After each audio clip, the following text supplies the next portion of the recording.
A special thank you to each of our subscribers who make this channel possible. Here's today's story.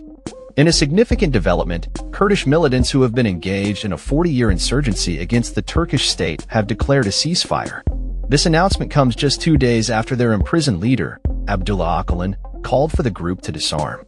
The statement was issued by the Kurdistan Workers' Party, commonly known as the PKK, and was reported by the Fire news agency, a media outlet that has close ties to the group. The PKK's declaration of a ceasefire is effective immediately and aims to facilitate the implementation of Ocalan's vision for a peaceful and democratic society. The group emphasized that their forces would refrain from armed action unless provoked.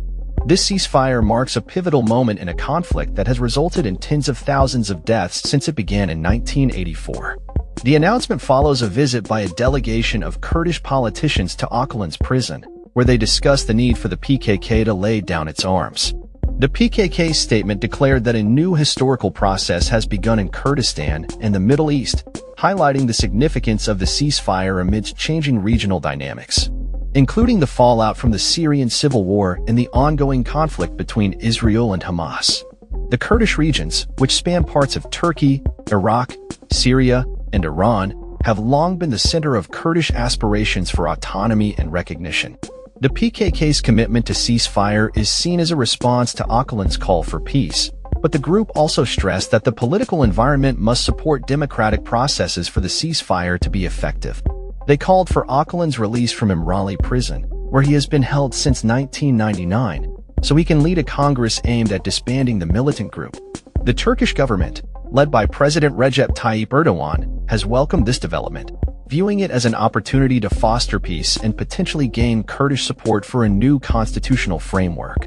Erdogan characterized Ocalan's message as a new phase in peace efforts, suggesting that the time is ripe for reconciliation between the Turkish state and Kurdish populations.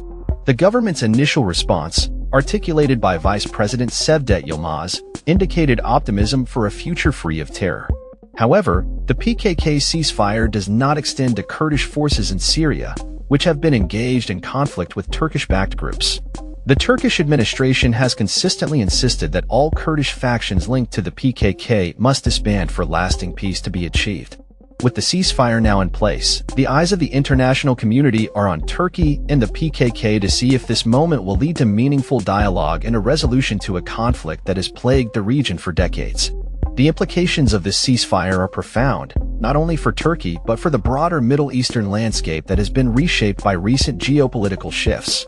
That's all for this story. We upload videos every day covering many different subjects, so hit that subscribe button to stay informed. Thanks for watching.